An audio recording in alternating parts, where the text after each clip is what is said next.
Boa noite, irmãos. Estamos de volta à série em Salmos. Na semana passada demos uma interrupção nessa série e eu tenho certeza, pelo que eu tenho ouvido, foi uma grande oportunidade de serem abençoados, de terem um tempo de louvor precioso na semana passada e também com a palavra do Senhor. Mas voltamos aqui agora para a nossa série de 12 mensagens, 13 mensagens na verdade, cobrindo os Salmos 16 a 30, com um acúmulo de 4 deles fazendo 2 pares.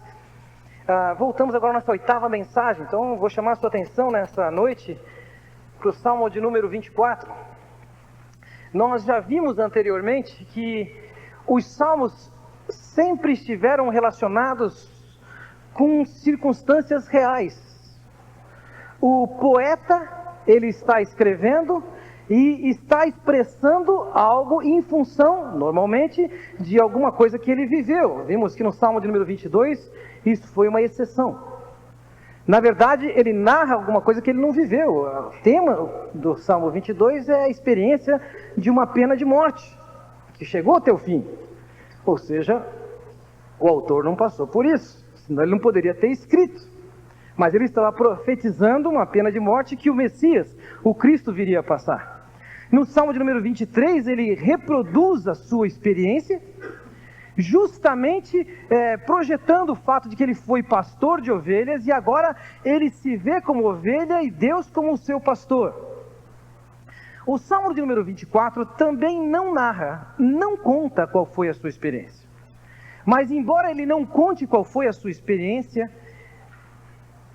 podemos especular, e especula-se, chega-se a 3 opiniões diferentes sobre quais foram as causas, as situações que ele viveu.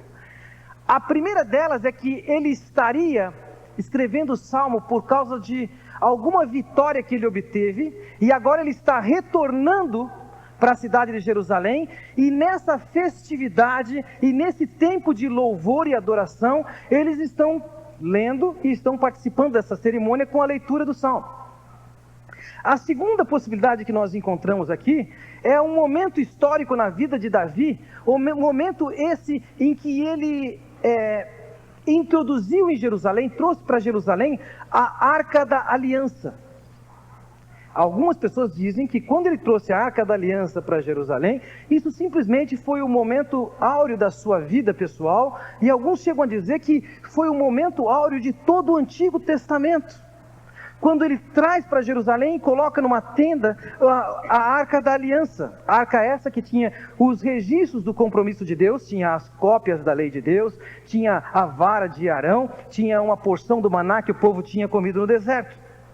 A terceira possibilidade é que, de novo, ele não estaria se referindo a uma experiência que ele viveu, mas a uma experiência do Messias. Quando ele entrar em Jerusalém, então esse salmo seria cantado anunciando ou comemorando a sua entrada.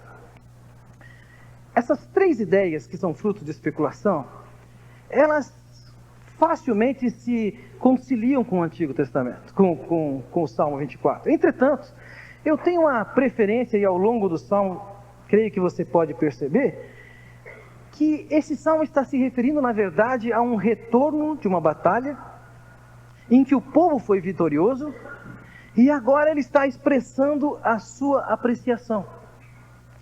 Então, nessa entrada em Jerusalém, como retorno da vitória por essa batalha, você percebe que o Salmo não tem nenhum pedido. Você percebe que o Salmo não tem nenhum tipo de declaração imprecatória, ou seja, aquelas maldições que muitas vezes Davi está falando contra aquelas pessoas que são seus adversários. Não está contando nenhuma narrativa na vida do povo, mas está expressando a sua apreciação pelo Senhor, o seu louvor ao Senhor, a sua manifestação de adoração ao Senhor pela vitória obtida. Assim, quando nós lemos no versículo 3, a pergunta: quem subirá ao monte do Senhor?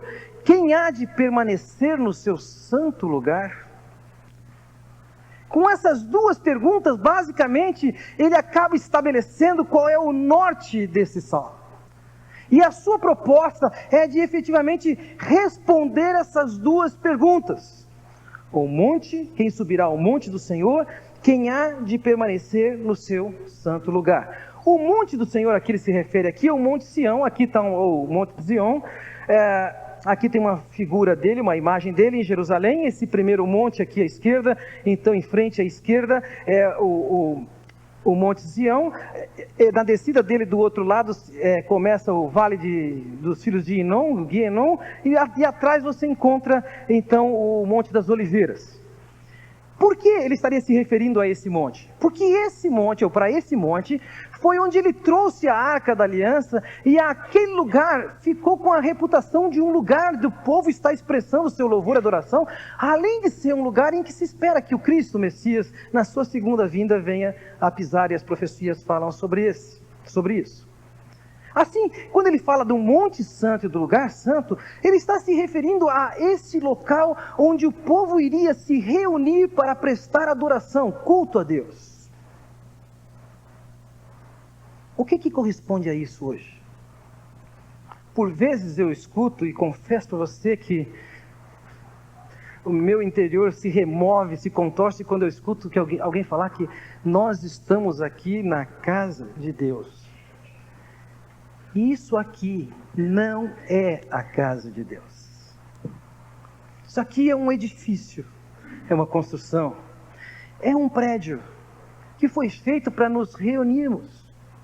O conceito do Novo Testamento não é que existe um lugar específico como no Antigo Testamento. Havia, por determinação de Deus, em que nós vamos estar adorando. Nós estamos adorando aqui hoje, poderíamos estar fazendo em outro lugar. Onde é que Deus habita? Paulo fala sobre isso em Efésios capítulo 2, versículo 19 em diante. Portanto, vocês já não são estrangeiros nem forasteiros, mas concidadãos dos santos e membros da família de Deus, edificados sobre o fundamento dos apóstolos e dos profetas, tendo Jesus Cristo como pedra angular, no qual todo edifício é ajustado e cresce para tornar-se um santuário santo no Senhor. Nele vocês também estão sendo edificados juntos para se tornarem morada de Deus por seu Espírito. Note, a morada de Deus não é um edifício, a morada de Deus são as pessoas que creem em Cristo. É nelas que Deus faz a sua morada, somos nós reunidos em nome do Senhor, é que formamos o edifício em que Deus habita. Por outro lado, o texto do Salmo 24 traz um paralelo para nós se considerarmos que naquele monte eles se encontravam e dedicavam a adoração e louvor. E poderíamos considerar como paralelo esse tempo, esse local que nós também nos reunimos para prestar louvores e adoração a Deus.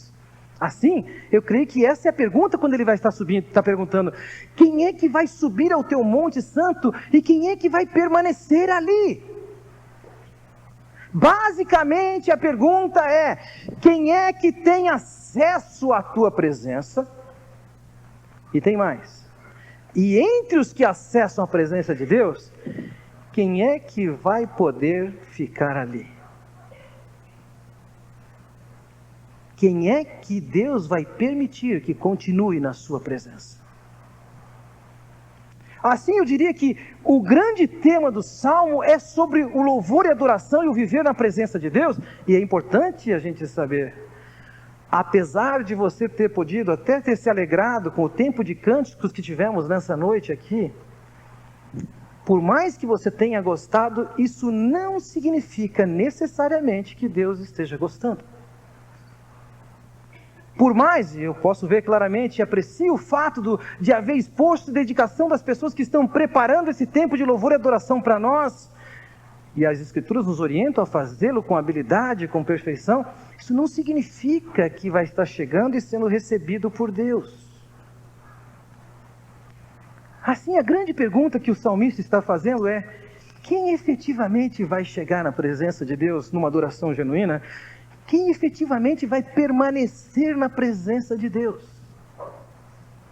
Eu gostaria que nós alcançássemos a resposta a essas duas perguntas do versículo 3, considerando outras perguntas, e a primeira pergunta é: a quem que nós estamos adorando? Quem é esse que nós chamamos de Deus? No versículo 1 do Salmo nós lemos: ao Senhor pertence a terra e tudo que nela se contém, o mundo e os que nele habitam. Em primeiro lugar, o motivo que se apresenta aqui para se louvar a Deus é o fato de que Deus possui a terra. Eu sei, alguns de vocês conseguiram finalmente mais um ou comprar um terreno ao longo do ano de 2003. Você foi ao cartório e providenciou um documento, lavrou um documento que se chama uma escritura definitiva. Você não é definitivo e nem tampouco a escritura. Mas você, por ter em posse aquele documento, você considera que aquele terreno é seu. Deixa eu lhe dizer, não é. Ele está na sua mão por algum tempo. A terra pertence ao Senhor. E tudo que está nela pertence ao Senhor. E todos os que estão nela pertencem ao Senhor. Com essa consciência de que Deus possui todas as coisas, a terra e as pessoas, é que ele começa esse seu reconhecimento e sua palavra de louvor e adoração aqui. Lembra da história de um homem, um evangelista, que estava viajando de trem e dentro do seu vagão ali, sentado ao lado de um homem, ele estava buscando uma alternativa, uma maneira de chegar com o evangelho até aquela pessoa, e começaram a conversar sobre a paisagem, sobre o visual além da janela, até que ele encontrou uma maneira de chegar no evangelho, e eles comentando sobre a beleza daquele lugar, esse homem virou e disse: e de pensar que isso tudo pertence ao meu pai. Essa é a ideia. Tudo isso pertence ao nosso pai. Ele é o possuidor. E esse é o motivo que ele tem aqui para estar louvando a Deus. Ele não precisa de comprar e estar registrado em cartório um pedaço para entender como proprietário de algo. Deus é o grande possuidor. E ele é possuidor, e a gente percebe isso por conta do que está escrito aqui no versículo 2. Note: fundou a terra, ele sobre os mares, e sobre as correntes a estabeleceu. A despeito do que você pode ouvir na sua classe, seja no cursinho, seja na faculdade, seja no colégio, entenda uma coisa: você pode ouvir qualquer coisa, e há muita especulação sobre de fato como a terra veio a existir. Especulem à vontade, mas uma coisa nós sabemos: foi Deus quem a criou. Podem discutir à vontade como foi isso, quanto tempo durou isso, o que significa a criação em 6 dias. Podem discutir à vontade, só tem um detalhe: foi Deus quem a criou e foi Deus quem a estabeleceu. E a maneira como Deus o fez de maneira tão sofisticada que, de uma determinada maneira, nós podemos pensar e olhar que nós estamos nesse mundo pensando que estamos muito firmes, e na verdade nós estamos estabilizados sobre um fio de navalha, que Deus definiu e equilibrou essas coisas que nos permitem estar aqui hoje, da maneira como estamos, porque foi Ele que a fundou. Há um físico chamado Dr. Hugh Ross. Ele enumerou dezenas de detalhes na maneira como o mundo está estabelecido, e ele fala de dezenas de detalhes no mundo, na questão do universo, e fala de alguns, e eu quero ler alguns de vocês, algumas considerações que ele faz sobre como é a realidade dessa terra hoje, em qual nós estamos, e que é Deus que a sustenta. Por exemplo, ele diz o seguinte: se a distância do Sol em relação ao centro das galáxias fosse maior, os elementos pesados, a quantidade de elementos pesados seria insuficiente para a formação dos planetas. Mas se essa distância fosse muito pequena, a radiação na galáxia seria excessiva, a densidade das estrelas desestabilizaria a órbita dos planetas. Ele está dizendo, a maneira como nós encontramos hoje a distância do Sol em relação ao centro da galáxia é fundamental para estarmos estáveis como estamos hoje. Se a gravidade na superfície da Terra fosse mais forte, a atmosfera do planeta reteria muita amônia e metano. Se ela fosse menor, o calor produzido seria insuficiente para a manutenção da vida. Se a distância entre o Sol e a Terra fosse muito maior do que é hoje, a Terra seria muito fria para manter o ciclo de água estável. Se ela fosse muito pequena, a Terra seria muito quente para manter um ciclo de água estável. Se o período de rotação da Terra fosse muito longo, a discrepância nas temperaturas na face da Terra inviabilizaria a vida. Se ela fosse mais rápida, os ventos atmosféricos seriam muito maiores e não permitiriam a nossa vida aqui. Se o campo magnético da Terra fosse muito mais forte do que é, tempestades eletromagnéticas seriam muito severas. Se ele fosse muito mais fraco, a camada de ozônio seria insuficiente para proteger a vida da radiação estelar. E ele continua apresentando dezenas de detalhes da maneira como esse mundo está estável e estabilizado.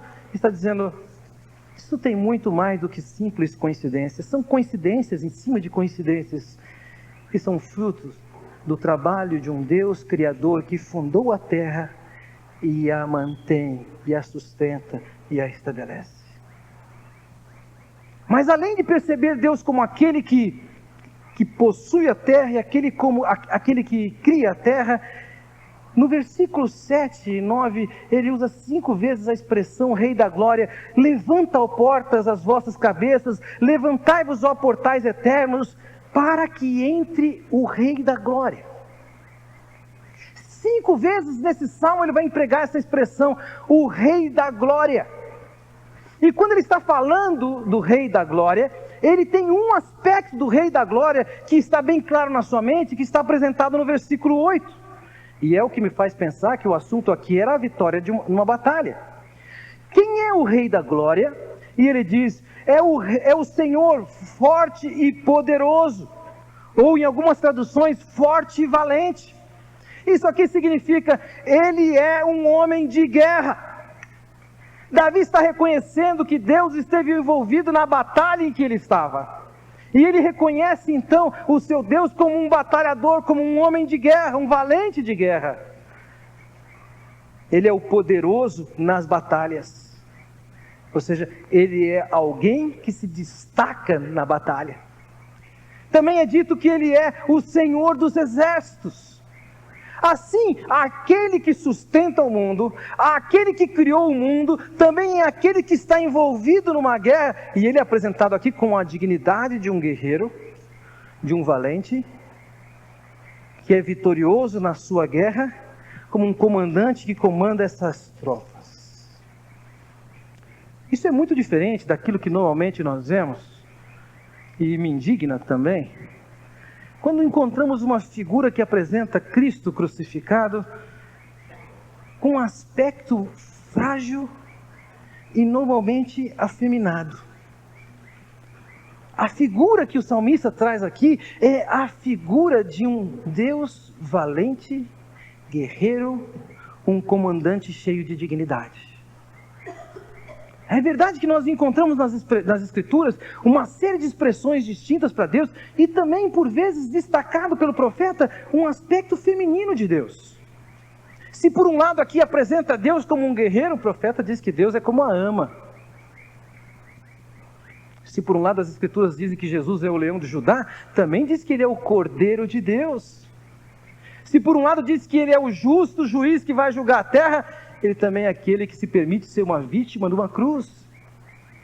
O Senhor Jesus traz todas essas figuras, e nesse salmo, quando eles param para adorar esse Deus, eles estão adorando aquele que estabeleceu a terra, que a fundou, que a possui, e que se envolve nas batalhas e é vitorioso. Mas mais do que responder quem efetivamente vai poder subir ao seu monte e permanecer lá, eu queria que nós considerássemos, na verdade, o que é que se requer dessas pessoas que se propõem a estarem na sua presença e a adorá-lo. Eu suponho que por alguma razão você veio aqui nesse final de dia, nesse começo de noite, e provavelmente para adorar e cultuar a Deus, mas a pergunta é, isso está aberto para qualquer um? A Constituição brasileira define que uma igreja não pode fechar suas portas. Ela tem que ter suas portas abertas, isso significa que qualquer um pode entrar. Mas a pergunta é, quem é que pode efetivamente adentrar a presença de Deus e permanecer lá? Entrar aqui no que não é a casa de Deus, está facultado a todos. Mas numa adoração genuína, não significa que ter entrado aqui, significa que você está na presença de Deus. Assim eu gostaria de olhar com vocês para procurar a resposta a essas perguntas que eles fez no versículo 3. Quem subirá ao monte do Senhor? Quem há de permanecer no seu santo lugar? E ele começa respondendo essa pergunta no versículo 6. Tal é a geração dos que buscam a face do Deus de Jacó. A resposta para isso está, em primeiro lugar, começando com a questão de quem efetivamente busca a Deus. E embora na língua portuguesa aqui nós encontramos o mesmo verbo buscar sendo reproduzido, na língua hebraica nós temos dois verbos diferentes e bem diferentes para descrever buscar a Deus aqui. O primeiro buscar, quando se refere a valor, ele significa procurar ou fomentar. Quando está no ambiente jurídico, significa indagar ou averiguar. E quando está no contexto de relacionamento pessoal, é interessar-se por. Então, quando ele fala sobre o estar na presença de Deus, numa adoração genuína, de fato na presença dele, ele está dizendo, é fundamental que alguém esteja me procurando, fomentando, indagando, averiguando, interessando-se por estar na minha presença.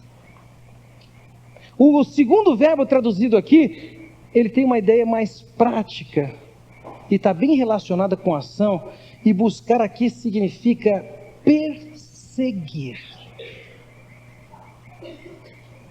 Os adoradores que efetivamente estarão na presença de Deus e permanecerão lá, ele está dizendo, são aqueles que buscam e que estão perseguindo. Você pode observar no versículo aqui que diz que buscam a face do Deus de Jacó. Esse é um versículo que oferece alguns desafios para a tradução, uma vez que a palavra Deus, ela não está nos versículos originais. Pode ser que por uma questão simplesmente de rima, na poesia que ele estava fazendo, ele entendeu que nós iríamos subentender na face de Jacó. Eu sei que alguns de vocês se interessam por isso, alguns de vocês inclusive estudam. Esse pedaço do versículo na língua hebraica. Assim você pode ler na Bíblia hebraica hoje, olhando da direita para a esquerda, dos que buscam a face de Jacó. Agora, observe essa letra que aqui eu coloquei em amarelo. Essa letra que está em amarelo, quando ela está no final de uma palavra, ela significa a segunda pessoa do possessivo, tua. Então, se ela está acompanhando a palavra face ou presença, significa tua presença. E se ela está no começo da outra palavra, ela não significa, não tem o peso de pronome possessivo, mas é traduzida por como. Acontece que a Bíblia, da maneira como ela foi escrita, ela não tinha separação de palavras. Nos tempos antigos, as pessoas não separavam uma palavra da outra. A divisão entre palavras era natural para eles. Então as pessoas estão fazendo um exercício e lendo uma frase sem separação de palavras e separando como acham que é correto. E algumas pessoas acham que a melhor maneira de separar as palavras é como nós encontramos na nossa Bíblia hoje. Buscam a tua presença, Jacó, implícito Deus de Jacó. Mas se dividirmos a palavra um pouquinho diferente e jogamos esse K, digamos assim, com a palavra seguinte, Jacó, não significa buscam a tua presença, mas buscam a presença, e certamente é de Deus, como Jacó. E quando eu penso que ele está dizendo, olha, quem vai estar na minha presença é quem busca, quem persegue como Jacó, isso só me transporta para uma passagem das Escrituras. A passagem de Gênesis. A conclusão dessa busca de Jacó está aqui. no capítulo 32, prosseguiu Jacó: peço-te que digas o teu nome. Mas ele respondeu: por que perguntas o meu nome? E o abençoou ali. E Jacó chamou aquele lugar Peniel, pois disse: vi a Deus face a face, e todavia minha vida foi poupada. Durante horas, Jacó esteve lutando com o anjo, dizendo: eu quero a tua bênção, eu não quero o próximo passo na minha vida, antes da tua bênção, eu quero estar na tua presença. Horas, ele lutava, e não queria que aquele anjo se retirasse, e nem tampouco aquele anjo, o Senhor, queria que se retirar. Se quisesse, já teria feito. Mas ali era valorizada a maneira como aquele homem buscava intensamente, perseguia e lutava por estar na presença de Deus. Então eu tenho para mim que a grande lição do Salmo começa que quem vai estar efetivamente na presença de Deus é quem está indagando, quem está buscando, quem está procurando se informar, quem está averiguando, quem está perseguindo estar na presença do Senhor. E esse que está buscando a presença do Senhor também tem que ter algumas características para ser aceito e permanecer ali. Eu sei que você veio aqui e você acredita que você estando cantado bem, está tudo em ordem, mas as Escrituras apresentam alguns critérios fundamentais que compõem isso. Note, versículo 4. Respondendo às perguntas do versículo 3. Quem é que vai subir? Quem é que vai permanecer? Em primeiro lugar ele diz: o que é limpo de mãos e puro de coração. Na sociedade judaica, quando se empregava o uso de mãos, as pessoas podiam levantar as mãos, e alguns de vocês levantaram as mãos hoje cantando, alguns de nós levantamos as mãos hoje aqui. Talvez na nossa sociedade isso signifique algo diferente da sociedade judaica. O que significa quando você levanta a mão? É um assalto.